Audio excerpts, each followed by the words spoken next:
제가 이제 직장 생활 저도 이제 23년을 했습니다만은 우리가 직장에 회사를 다니고 직장인으로서 각자의 직분에 맞게끔 열심히 우리가 일을 합니다.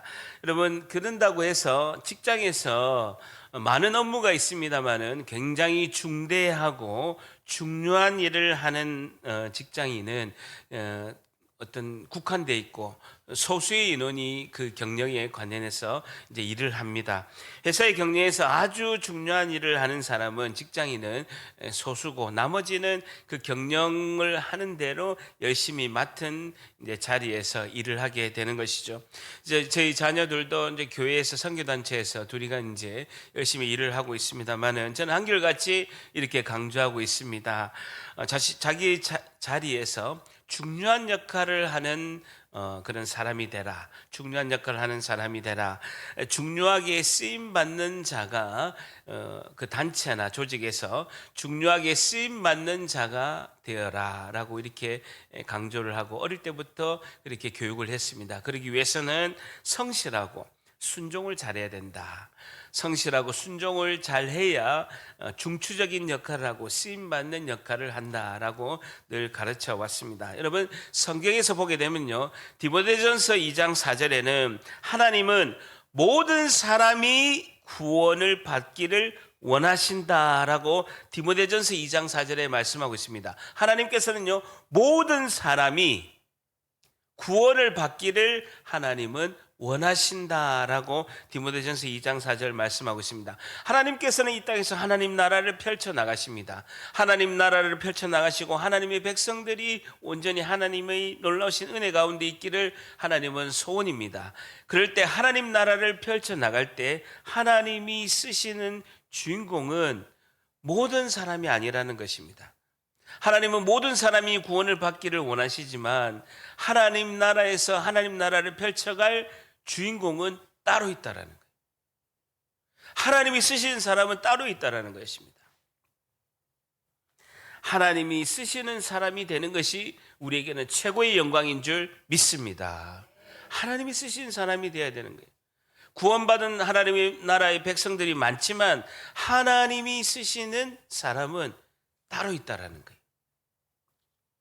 하나님이 쓰시는 사람은요, 너무나 복되고 너무나 행복하고 너무나 귀하고 그 하나님이 나를 쓰셨다는 것에 대해서 진정한 행복으로 충만한 사람인 줄 믿습니다.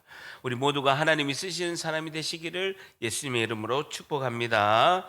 오늘 사사기 3장을 통해서 하나님이 쓰시는 사람은 어떤 사람일까요?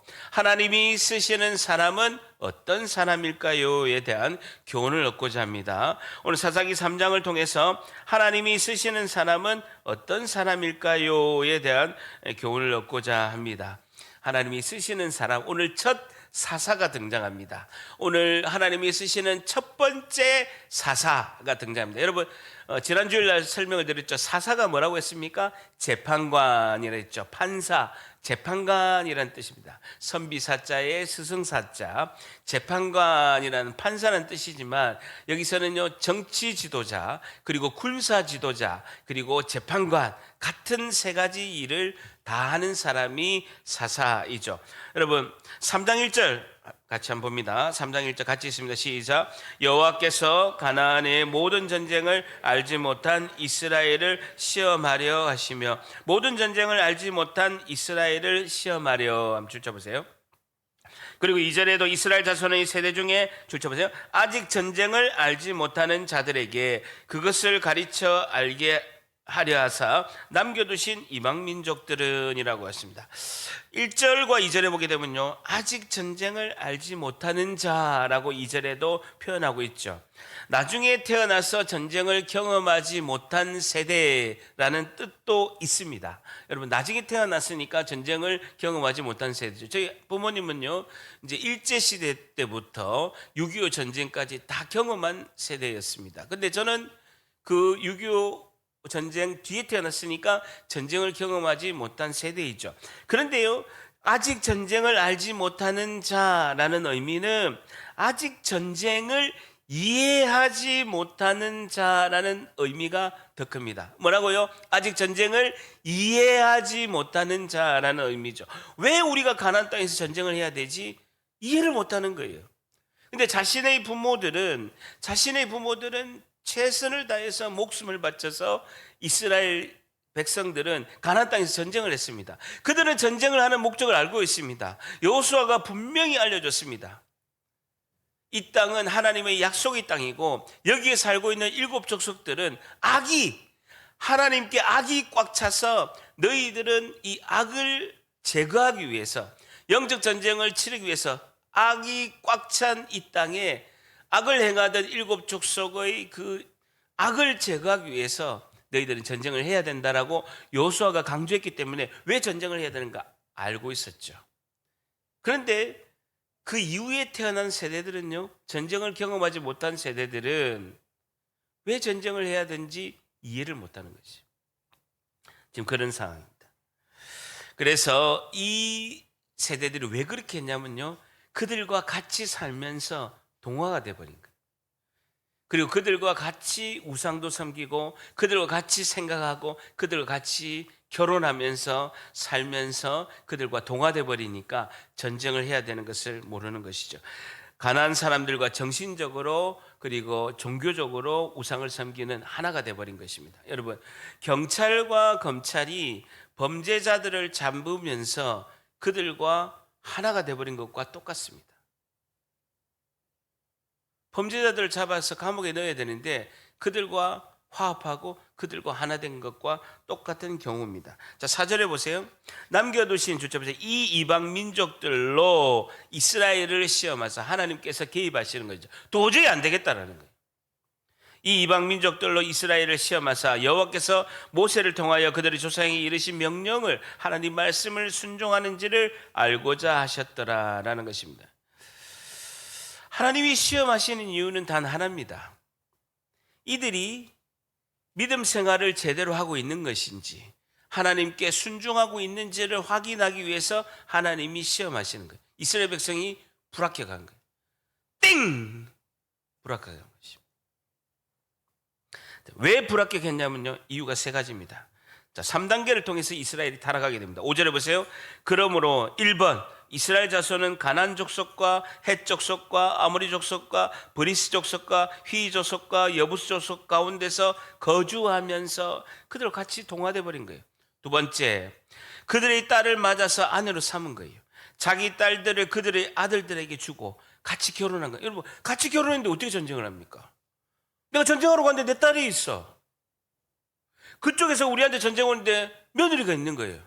어떻게 전쟁을 합니까? 내 가족이 저기 있는데 같이 살면서 전쟁을 할 수가 없는 거예요.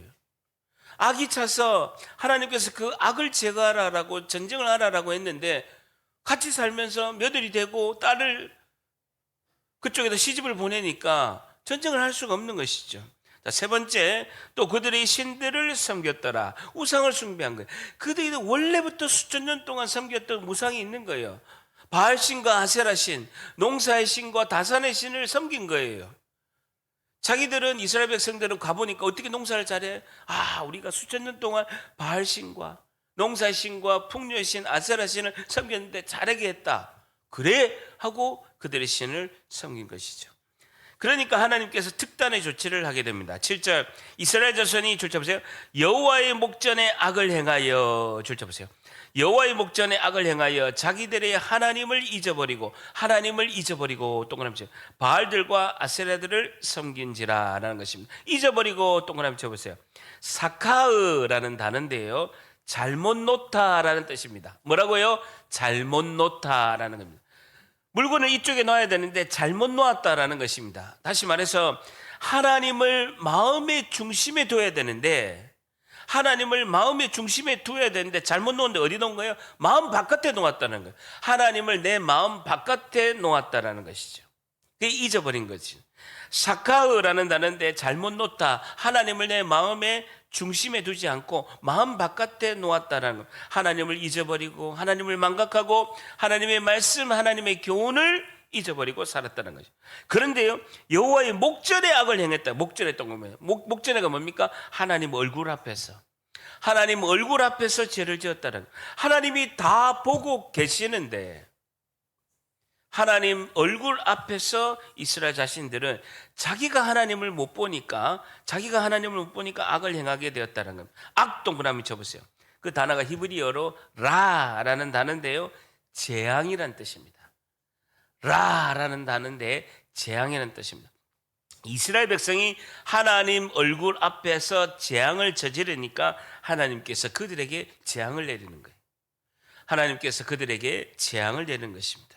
자, 8절에 어떻게 재앙을 내리시는가 한번 보세요. 8절 한번 같이 읽습니다. 시작. 여호와께서 이스라엘에게 진노하사 그들을 메소포타미아와 구산 리사다임의 손에 파셨으므로 이스라엘 자손이 구산 리사다임을 8년 동안 섬겼더니, 하나님께서 메소포타미아의 왕의 아주 먼 곳에 있는 왕을 구산 리사다임, 동그라미 쳐보세요. 리사다임이란 뜻이 뭐냐? 그래서 별명인데요, 두 배나 악하다라는 뜻입니다. 리사다임이라는 것은 그 구산이라는 사람의 별명인데, 리사다임, 두 배나 악하다라는 뜻입니다. 두 배나 악하다, 별명이 두 배나 악한 구산 왕이 그 이스라엘 백성이 살고 있는 땅의 바깥에 있는 메소포타미아에 있는 먼 곳에 있는 왕인데, 굉장히 두 배나 강한 악한 왕이 와서 침공하게 되는데 8년이나 노예 생활하는 거예요. 그들의 지배를 받아서 8년이나 노예를 살게 된다라는 것입니다. 여러분 잘 보세요. 우리가 세상과 타협할 때 두 배나 지독한 고통이 올 수 있다라는 것입니다.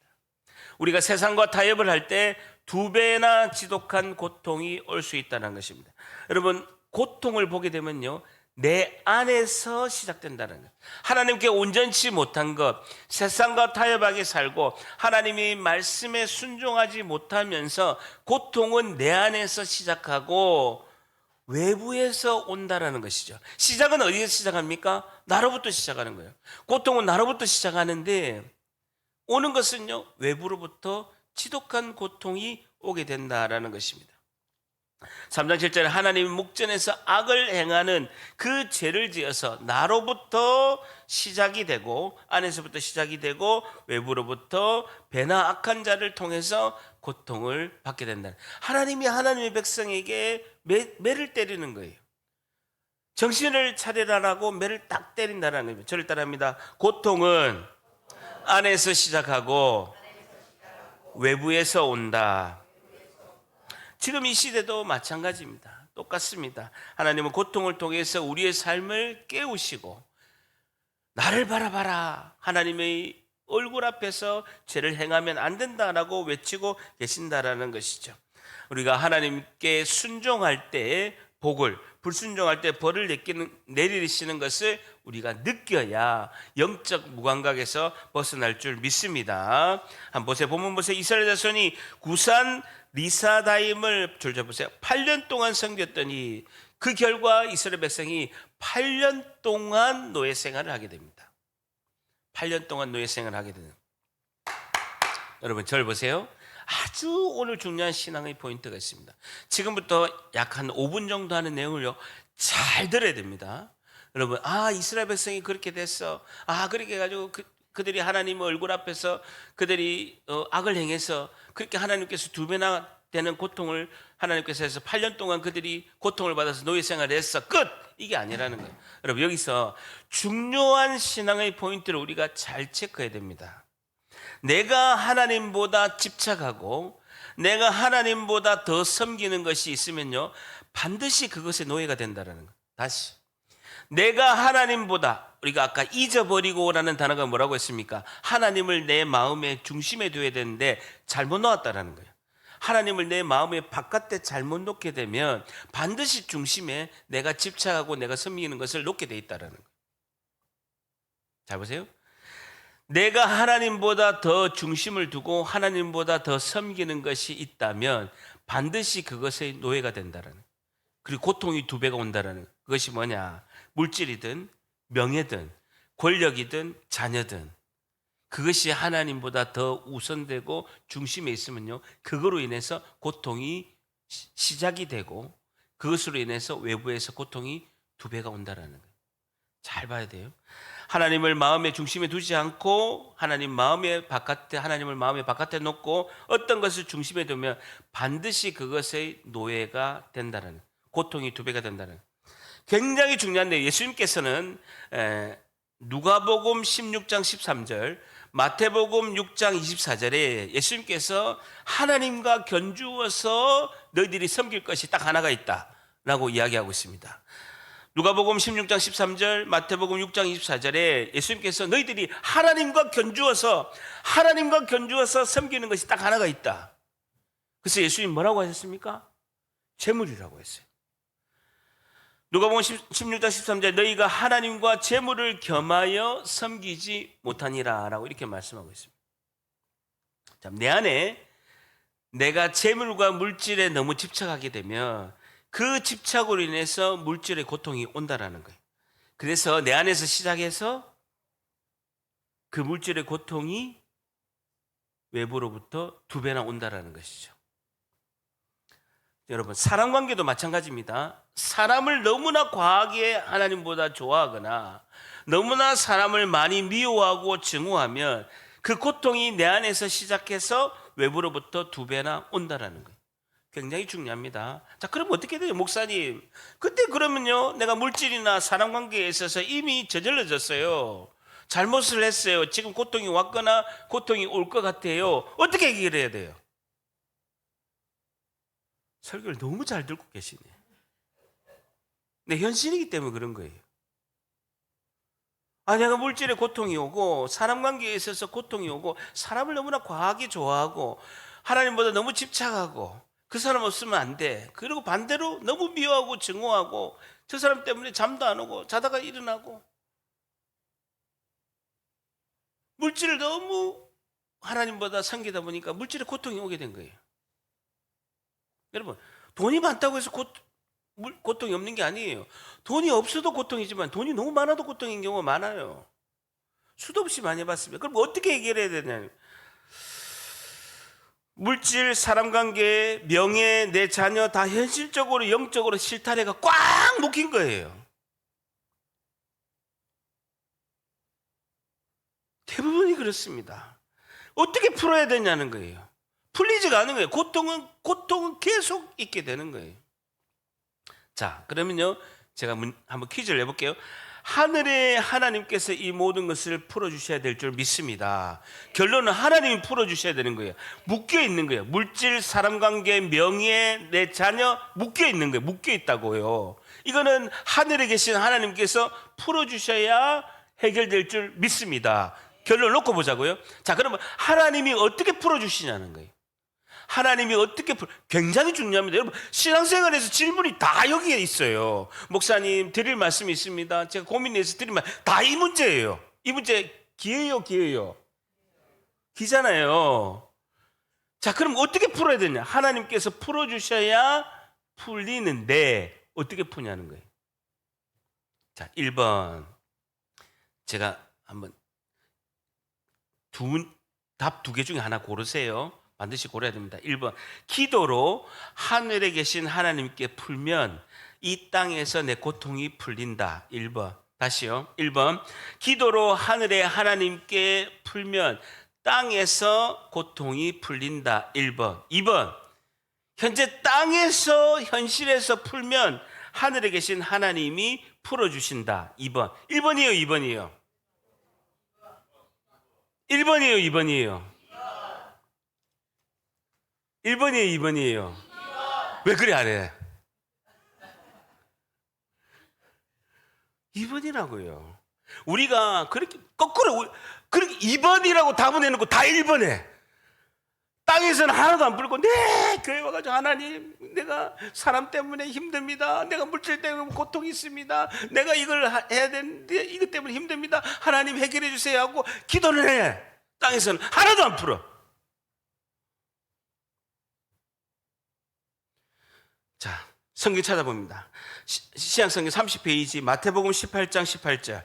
마태복음 18장 18절. 주보를 사사기에 끼우시고요. 주보를 여러분 사사기에 딱 끼우시고 신약성경 30페이지 마태복음 18장 18절. 마태복음 18장 18절. 신약성경 마태복음 사사기 3장은 딱 주보를 끼우시고요. 마태복음 18장 18절. 신약성경 30페이지 뒤에 보시면 신약성경 30페이지 마태복음 18장 18절. 다 찾으셨어요? 예. 다 같이 읽습니다. 시작. 진실로 너희에게 이르노니 무엇이든지 너희가 땅에서 매면 하늘에서도 매일 것이요 무엇이든지 땅에서 풀면 하늘에서도 풀리라. 주체보자. 땅에서 풀면 하늘에서도 풀리라. 그러니 잘 보세요. 땅에서 안 푸는데 하늘에서 풀릴 리가 있습니까? 땅에서 안 푸는데 하늘에서 어떻게 풀리겠습니까? 분명히 성경은요, 하늘에서 풀면 땅에서 풀어진다라고 말씀하신 게 아닙니다. 땅에서 풀면 하늘에서 풀린다. 그러면 땅에서 푸는 건 어떻게 푸는 겁니까? 하늘에서 풀리려면 첫 번째 1번 땅에서 풀어야 된다라가 답이에요. 근데 어떻게 땅에서 푸는 걸 할 줄 몰라. 땅에서 풀어져야 되는데 땅에서 푸는 걸 할 줄 모른다고요. 아, 땅에서 풀어야 되겠구나.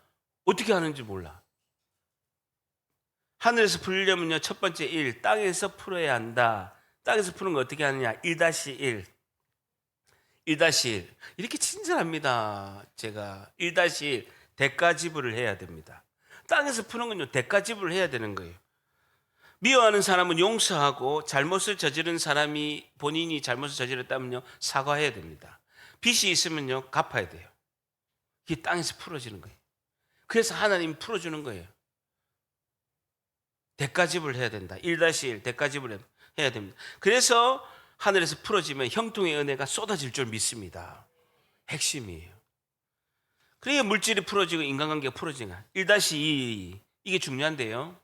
자, 땅에서 풀어진다라는 것은 대가 지불을 하는 것이다. 땅에서 풀어진다라는 두 번째 의미는 뭐냐는 거예요. 1-2 이게 굉장히 중요합니다. 오늘이 너무너무 중요한 내용입니다. 1-1, 1-2 하나님 앞에서 그대로 인정하는 것입니다. 땅에서 풀어지는 것이 1-2, 1-1은요 대가 지불을 한다. 1-2는요 하나님 앞에 그대로 인정하는 거예요. 내가 물질 때문에, 내가 명예 때문에, 사람 관계 때문에, 자녀 때문에 집착해서 이 고통이 온 것을 하나님은 언제나 옳습니다 하고 인정하는 거예요. 굉장히 중요한 것입니다. 하나님, 이 고통이 나로 인함을 내가 인정합니다. 당연히 하나님께서 주신 이 심판, 하나님께서 주신 이 2배의 고통 내가 그대로 인정하겠습니다. 주님 그대로 인정합니다. 나로 말미암았습니다. 나로 말미암아 있는 것 그대로 인정합니다.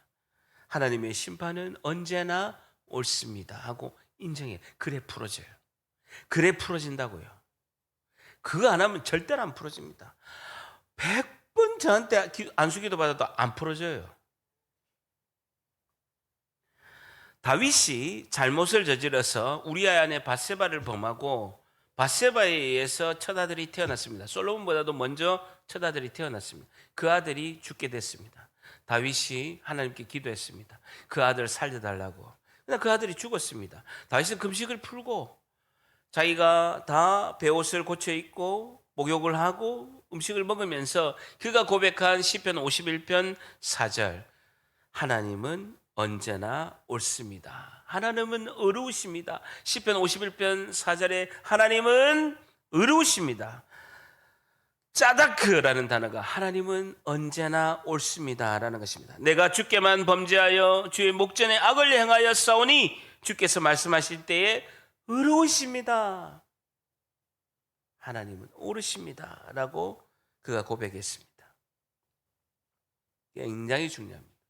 자, 하늘에서 풀어지는 것 두 번째 19절 같이 했습니다. 시작. 진실로 다시 너희에게 이르노니 너희 중에 두 사람이 땅에서 합심하여 무엇이든지 구하면 하늘에 계신 내 아버지께서 그들을 위하여 이루게 하시라.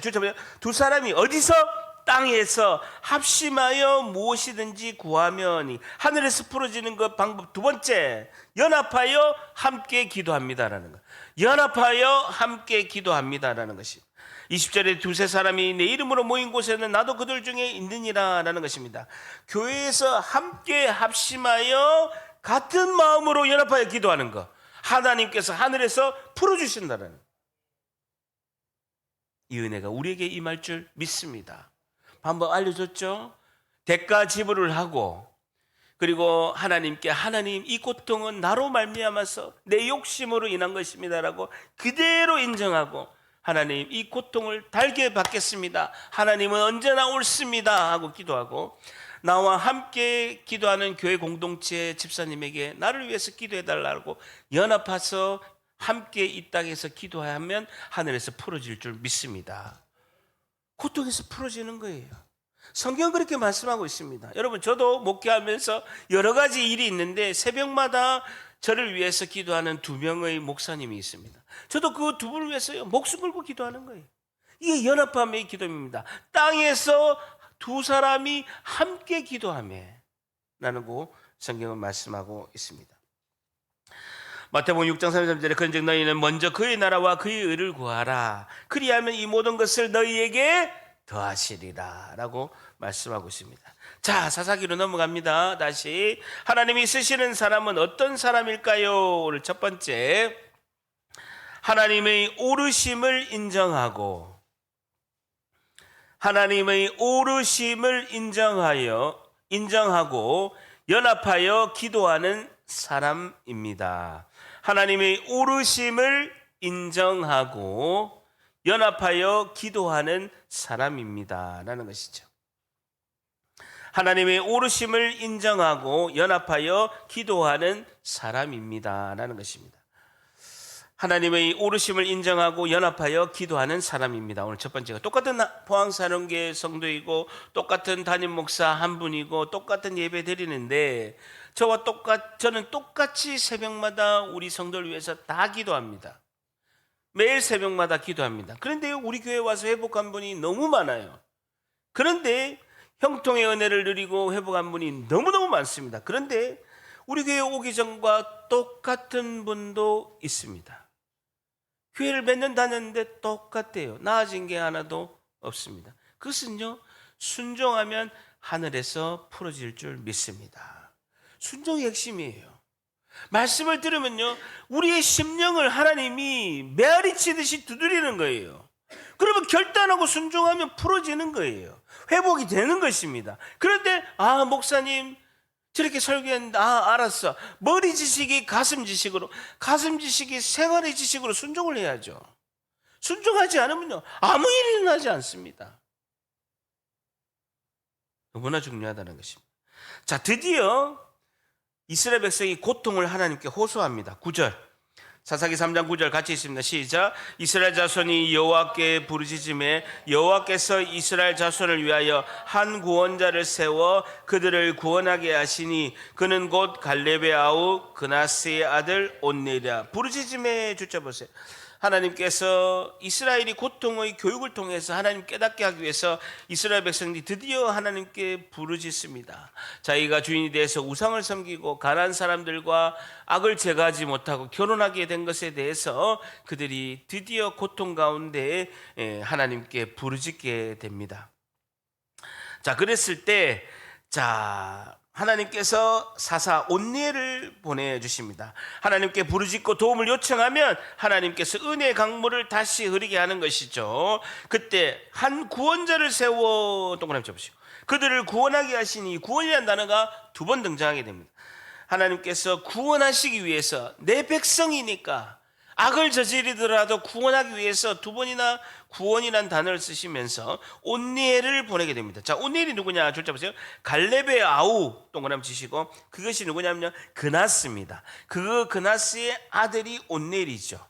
여러분, 갈렙은요, 민수기를 보게 되면 여분네의 아들 갈렙이라고 하고 있습니다. 좀 갈렙의 아우가 그나스라는 사람인데 그 사람의 아들이면 갈렙과 온니엘은 어떤 관계입니까? 온니엘은 갈렙의 조카죠. 조카가 되죠. 온니엘은 갈렙의 조카가 되게 되어 있습니다. 여러분, 저를 보세요. 갈렙이 누굽니까? BC 1446년에 이스라엘 백성들이 출애굽할 때 이스라엘 백성만 출애굽한 것이 아니라 성경에 보게 되면요, 애굽의 잡족, 애굽의 잡족, 출신을 잘 모르는 애굽의 잡족도 같이 출애굽했다라고 이렇게 하고 있습니다. 갈렙은요, 애굽의 노예 종살이한 잡족, 출신도 모르는 잡족 중에 하나였습니다. 이스라엘 백성이 아니에요. 여러분, 갈렙의 이름의 뜻이 뭐냐면요, 개라는 뜻입니다. 누가 내 자녀를 낳았는데 개라고 짓겠습니까? 근데 옛날에 노예들은요, 개똥아 천하게 부른 거예요. 그러니까 노예였으니까 이름이 개였어요. 갈렙이라는 이름이 개입니다. 아니, 이스라엘 백성이 누가 자기 자녀를 낳고 개라고 이름을 짓겠습니까? 근데 애굽의 잡족으로 같이 출애굽한 거예요.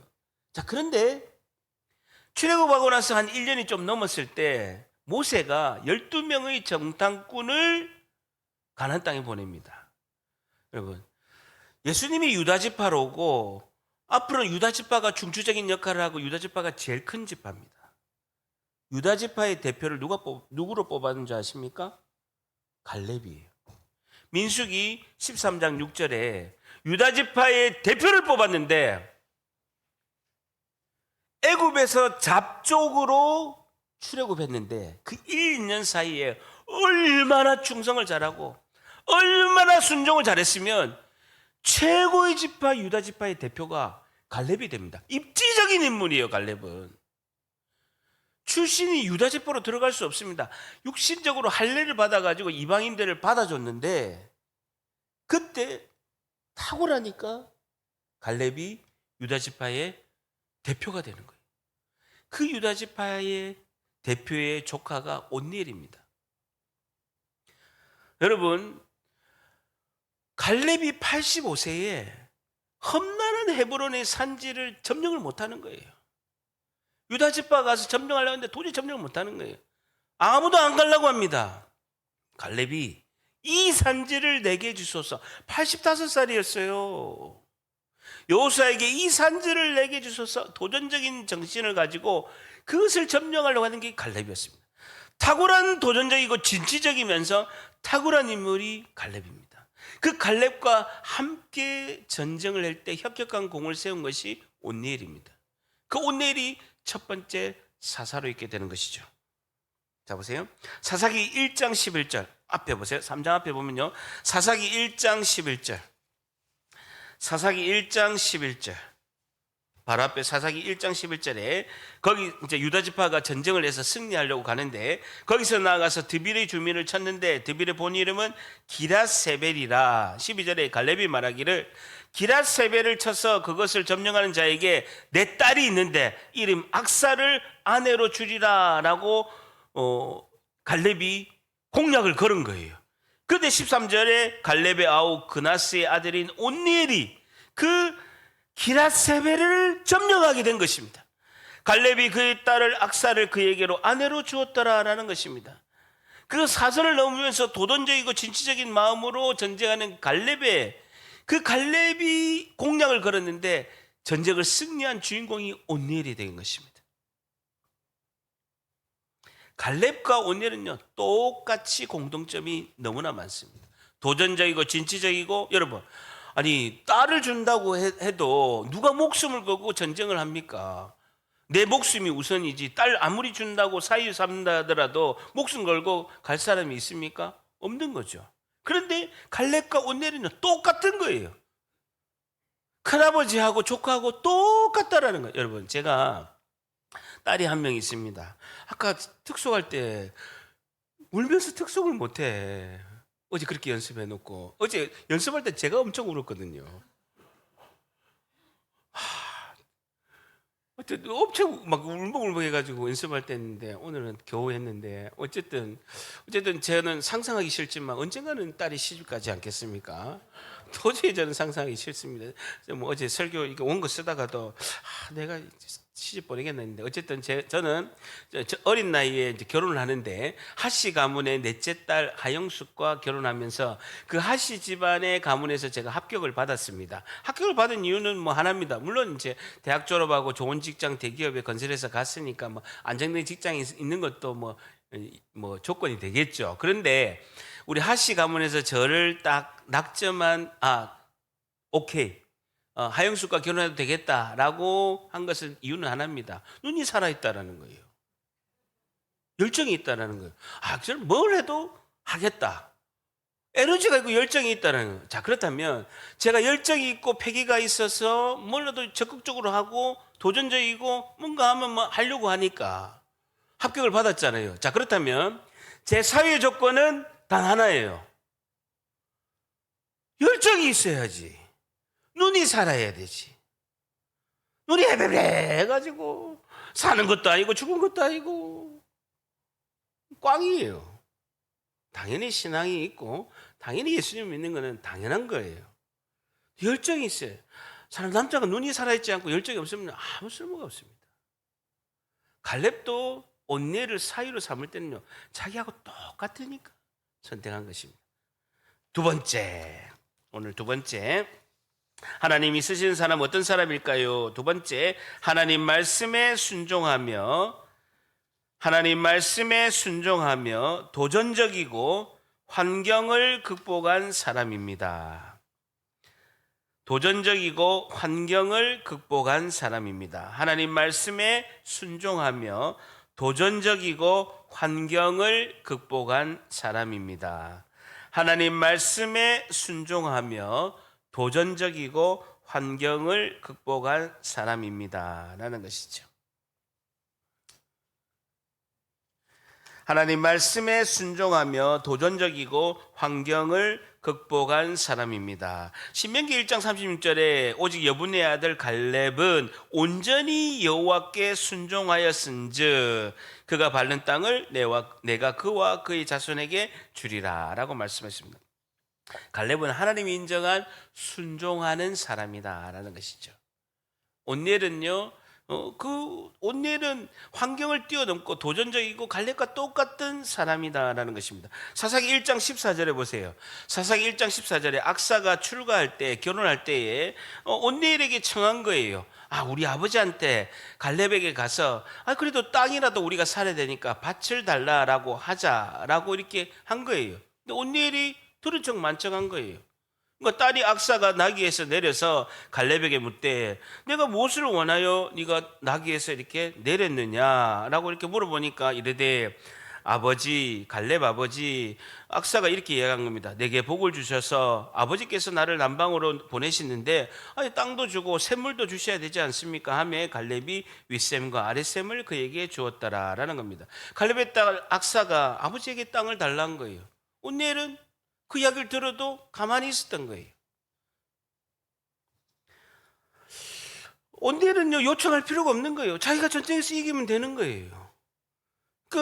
이렇게 갈렙이 주는 것에 관심이 별로 없는 거예요. 온니엘은 자신은 환경을 극복하고 도전적이고 지치적인 사람이니까 자기가 땅을 점령해서 자기가 차지하면 되는 거예요. 굳이 갈렙의 도움을 받지 않는 환경을 극복한 사람이다. 제가 1장 14절에 15절에 이걸 딱 보면서 옛날에 하영숙 생각나더라고요. 우리가 신혼여행 갔다 오고 인사드리고 처음 처갓집에 방문했는데 냉장고에서 계란부터 해서 반찬 해가지고 전부 다 챙겨가지고 끌고 나오는 걸 보고 악사가 영숙이구나. 악사가 영숙이야. 다 뭐 하나라도 냉장고에 있는 거 계란 한 판, 김치하고 그다음 오징어 무친 거 하고 이걸 다 해가지고 엘란트라 트렁크에 이빨이 실더라고요. 악사가 영숙이야 이러면서. 자, 10절에 보면요, 여호와 영이 그에게 임하였으므로, 성령이 온니엘에게 임하였으므로 그가, 줄자 보세요. 여호와 영이 그에게 임하였으므로 그가 이스라엘 사사가 되어 나가서 싸울 때 여호와께서 메소포타미아 왕 구산 리사다임을 그의 손에 넘겨주심에 온니엘의 손이 구산 리사다임을 이기니라 라는 것입니다. 성령을 하나님께서 온니엘에게 부어주셔서 하나님의 능력으로 메소포타미아 왕 구산 리사다임을 이기게 한 것이다 라는 것이죠. 여러분, 성령이 임하는 건 어떻게 하면 임합니까? 기도를 많이 하면 임할까요? 기도를 많이 하면 임할까요? 메모하십시오. 사도행전 5장 32절에 하나님이 자기에게 순종하는 사람에게 주신 성령도 그리하느니라. 하나님은 하나님 말씀에 순종하는 사람에게 성령을 부어주실 줄 믿습니다. 그리고 사도행전 11장 20절 21절에 그 중에 구브로와 구레네 몇 사람이 안디옥에 이르러 헬라인에게 말하며 주 예수를 전파하니 주의 손이 그들과 함께 하시매라고 말씀합니다. 주에서는요, 주님의 그 성령의 권능이 그것에 임했는데, 예수님을 전파할 때, 복음을 전파할 때 성령이 우리 가운데 임하시는 줄 믿습니다. 자, 오늘 마지막 세 번째, 결론적으로요, 하나님 말씀에 순종하고 복음을 전한 자에게 성령이 충만히 임하고, 성령이 충만히 임하는 자를 하나님이 쓰신다는 것이죠. 마지막 세 번째, 하나님이 쓰시는 사람은 어떤 사람일까요? 세 번째, 하나님 말씀에 순종하며 복음을 전하는, 하나님 말씀에 순종하며 복음을 전하는 성령의 사람입니다. 하나님 말씀에 순종하며 복음을 전하는 성령의 사람입니다 라는 것이죠. 하나님 말씀에 순종하며 복음을 전하는 성령의 사람입니다. 여러분, 사람이 변하는 것은 두 가지입니다. 하나는 술이고요, 하나는 성령입니다. 여러분, 술은요, 사람에게 술이 들어가면 완전히 다른 사람 되는 거예요. 말 못하는 사람이 말을 엄청 많이 하게 되고요, 평소에 속에 말 안 하는 사람이 속에 있는 말을 계속 하는 거예요. 술은 화학 반응을 일으켜서 뇌를 마취시킵니다. 술 먹는 동안에 다른 사람이 되는 것이죠. 성령은요, 우리의 근원부터 다른 사람으로 바꾸신다는, 상상할 수 없는 하나님의 지혜가 우리에게 임하게 되고, 하나님이 우리에게 앞서서 행하시는 그 역사를 깨닫게 되는 은혜가 임할 줄 믿습니다.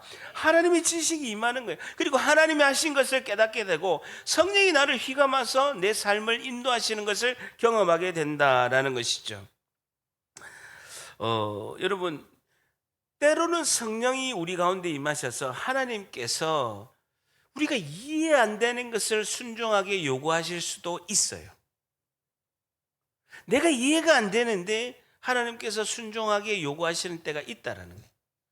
그럴 때 일단 순종하는 거예요. 하나님이 뜻이 있겠지 하고 순종하고 나아가면 하나님께서 그 순종하는 그곳에 성령을 더욱더 충만히 부어주실 줄 믿습니다. 여러분, 제가 이제 안수집사 때, 모교인 해운대 운하교에서 안수집사 때 담임 목사님께서, 안수집사하고 나중에 제가 신학 공부하고 몇 년 지나서 총괄 이제 선임 부목사를 했잖아요. 부목사 할 때도 그렇고 안수집사 때도 좀 이해가 안 되는 게 뭘 시키는 경우가 꽤 많았어요. 예를 들어서 볼까요? 부흥회가 있어서 그날 굉장히, 토요일 날 굉장히 부흥회 때 성도들이 많이 왔어요. 그래서 담임 목사님께서 셀 리더하고 뭐 네트워크 리더하고 그다음에 교회학교 교사들하고 한 몇십 명을 데리고 그 해운대 장산역에 있는 큰 뷔페, 1인분에 한 4만 원 되는데 뷔페집에 가서 식사를 했어요. 제가 알기로는 한 50명은 넘게 갔어. 강사분이 계시더니만 저기서 내가 음식 막 들고 있는데 저를 오라는 거예요. 강사분 옆에 앉으라면서 오늘 밥값은 김집사가 냅니다 이러는 거예요. 1인분에 4만 원이었어요. 20년 전의 이야기입니다. 20년 전의 이야기라고. 1인분에 4만 원인데 그때 밥값이 300만 원 가까이 나왔어요. 내한테 사전에 이야기했냐? 전혀 이야기를 하지 않았어요. 그래서 이 우리 안수집사, 젊은 안수집사인데 오늘 밥값을 내니까 축복기도를 해달라는 거예요. 놀랬을까요? 안 놀랬을까요? 기절한 줄 알았습니다. 기절한 줄 알았습니다. 근데 전혀 내색을 안 했습니다. 전혀 내색을 안 했고, 그래서 한마디 하시더라. 미안하신지, 김 집사 놀랬지? 이러더라고요.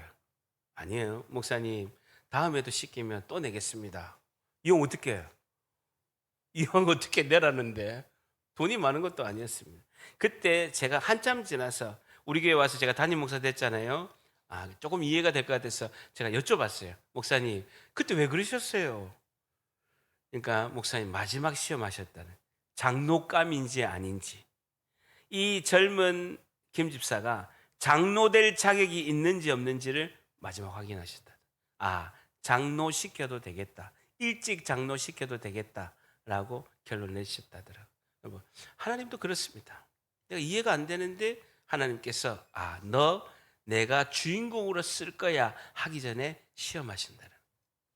그걸 잘 깨달아야 됩니다. 깨닫기 위해서는요, 성령이 충만해야 돼요. 성령이 충만하려면 어떻게 됩니까? 복음을 전하고, 그리고 하나님의 예수님을 전하면 성령이 우리 가운데 충만히 임하고, 순종하면 성령이 충만할 줄 믿습니다. 주님을 쓰시는 거예요. 여러분, 인생 한 번 태어났는데 하나님께 멋지게 쓰임 받는 것입니다. 멋지게 쓰임 받는 거예요. 이왕 한 번 인생 사는데 하나님 멋지게 쓰임 받으면 행복한 거예요. 하늘의 신령한 복과 땅의 기름진 복으로 우리에게 충만히 임할 줄 믿습니다. 자, 마지막 11절 보십니다. 그 땅이 평온한 지 40년에 그나스의 아들 온니엘이 죽었더라. 그 땅이 평온한 지 40년 동안 하나님께서 온니엘을 통해서 사사로 세우시고 평온을 주셨다라는 것입니다. 하나님 말씀에 순종하고 결단하니까 성령을 부으셔서 승리하게 하시고 평온과 평화가 임하게 한 줄 믿습니다. 다시 결단합니다. 순종하면 평강이 옵니다. 한 번 더, 순종하면 평강이 옵니다. 우리 모두가 성령의 능력으로 우리가 하나님께 순종하고 성령 충만하여서 담대히 승리하는, 하나님께 영광 드리는 주인공이 다 되시기를 예수님의 이름으로 간절히 축복합니다. 기도하겠습니다. 하나님,